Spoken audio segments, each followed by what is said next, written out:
ठीक है। ये हमने इसको रेकआउट किया। सबसे पहली स्टेप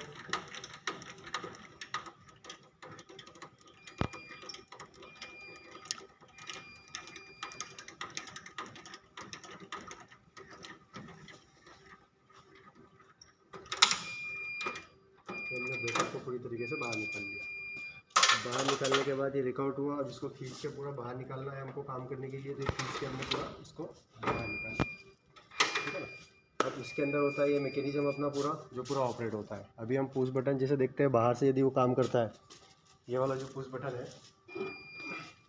ये दिख रहा है इसके अंदर ऑफ और ऑन के पुश बटन, ठीक है ना। जब हम इस ऑफ वाले को दबाते हैं तो ये वाला लीवर प्रेस होता है, तो जब हम ऑन वाले को दबाते हैं तो ये वाला लीवर प्रेस होता है। अभी क्योंकि हमारी अंडर वोल्टेज लगी हुई है इस वजह से ये भी ऑन करने की कमांड हमको नहीं दे रहा है। अभी हम देखते हैं कि अंडर वोल्टेज बाहर निकाल के फिर हम इसको ऑन करके देखते हैं। ये हमने अंडर वोल्टेज को बाहर निकाला क्योंकि अभी मेरा ब्रेकर के अंदर पावर नहीं है, इसलिए ऑन नहीं करने देगा हमको। तो ये हमने बाहर निकाल लिया। अब हम इसको ऑन करेंगे तो ये ब्रेकर ऑन हो गया, ठीक है ना। फिर जैसे ही हमने इसको ऑफ़ किया ब्रेकर ऑफ हो गया। तो इसके अंदर लगी हुई एक तो ये मोटर लगी हुई है जिससे स्प्रिंग चार्ज होता है इलेक्ट्रिकली। ये जो मोटर है इससे इलेक्ट्रिकली हम लोग स्प्रिंग चार्ज करते हैं। यदि इलेक्ट्रिकली ये मोटर नहीं होती हमारे पास तो फिर हम लोग क्या करते हैं कि ये हैंडल से इसका स्प्रिंग चार्ज करते हैं ऐसे। अभी हमारा ब्रेकर बाहर है तो मोटर के पास सप्लाई नहीं आ रही इसलिए चार्ज नहीं हुआ। अब हम उसको हैंडल से चार्ज करते हैं। ये चार्ज किया,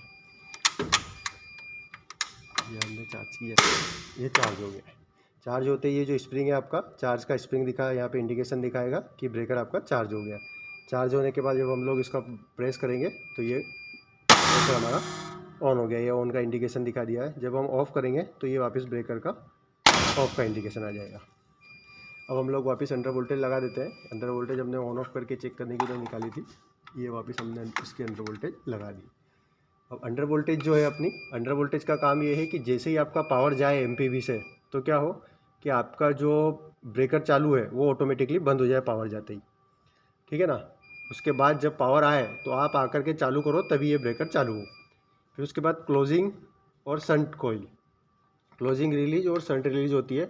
क्लोजिंग क्या होता है कि हम लोग ने ये टीएनसी स्विच है, इससे हमको कमांड देना है। मान लीजिए हम मैन्युअली ऑन नहीं कर रहे हो, हम इससे हमको ऑन ऑफ करना है। तो हम जब क्लोज करेंगे तो वो कॉइल ऑपरेट होगी और ब्रेकर ऑन हो जाएगा। जब हम ट्रिप करना चाहते हैं तो इसको हम लोग ट्रिप पे करेंगे तो हमारा ये ब्रेकर जो है शंट रिलीज के थ्रू, ये इसके थ्रू वो ट्रिप हो जाएगा। तो ये अपना इलेक्ट्रिकली वहाँ से टीएनसी स्विच से ऑन ऑफ करने के लिए ये कॉइल्स लगी हुई है हमारी। और ये शंट कॉइल जो है कि हमने कहीं अलग से एक्सटर्नल कोई रिले लगाई है फॉल्ट के लिए, ओवर करंट अर्थ फॉल रिले, तो उसकी कमांड भी इसके अंदर आती है कि कोई भी फॉल्ट होता है तो ये इसके थ्रू इसको ब्रेकर को ट्रिप कर देती है। प्लस दूसरा इसके अंदर ये रिलीज होती है, ये भी पूरा प्रोटेक्शन के लिए होती है। ओवर करंट अर्थ फॉल्ट के लिए इसके अंदर भी आप देखोगे तो ओवरलोड की सेटिंग है, शॉर्ट सर्किट की सेटिंग है, अर्थ फॉल्ट की सेटिंग है। तो ये जो सारी सेटिंग है हम लोग उसके हिसाब से हमारा कितना करंट है उसके हिसाब से हम लोग सेटिंग कर लेते हैं। उसके बाद यदि इस सेटिंग के जो हमने किया है उस उतने परसेंट से ऊपर हमारा करंट जाता है तो ये ब्रेकर को ट्रिप कर देती है। तो ये हमारा पूरा प्रोटेक्शन फंक्शन हो गया। इसी के अंदर शॉर्ट सर्किट भी होता है। शॉर्ट सर्किट के अंदर भी हम लोग होता है कि हमारा करंट मान लो 5 गुना 6 गुना 7 गुना गया तो ये इमीडिएटली, जैसे इसके अंदर सेटिंग किया हुआ है कि हमारा ओवरलोड का यदि हम लोग सेटिंग देखें तो इसमें किया हुआ 100%, मतलब मेरा ब्रेकर मान लो कि 3000 एम्पियर का है तो ये जो है 3000 एम्पियर के लिए सेट किया हुआ है। अब मेरा करंट यदि 3000 एम्पियर से ऊपर आता है तो ये ब्रेकर को ट्रिप कर देगा। अब कभी कभी क्या होता है फॉल्ट होता है तो शॉर्ट सर्किट होता है। शॉर्ट सर्किट में क्या होता है करंट 4 गुना 5 गुना 10 गुना ऐसे जाता है। तो हमने सेट किया हुआ है कि यदि मेरा करंट 4 गुना, जैसे मेरा 3000 एम्पियर का है तो 3 चौक 12000 एम्पियर करंट आ जाए तो ये इमीडिएटली मतलब 200 मिलीसेकंड के अंदर ही ये ट्रिप हो जाए। तो ये 200 मिलीसेकंड के अंदर ही ट्रिप हो जाएगा।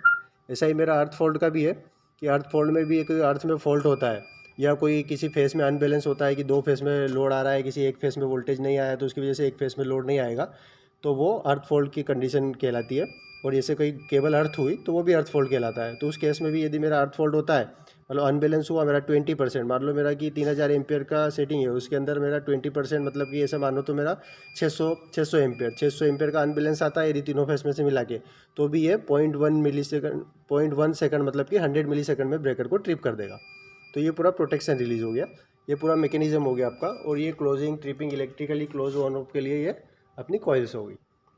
बाकी इसमें आर्किंग कॉन्टैक्ट वगैरह इसके अंदर होते हैं, या आर्क सूट है ऊपर इसके अंदर कॉन्टैक्ट्स होते हैं, तो वो सारा अलग अंदर का मैकेनिज्म है।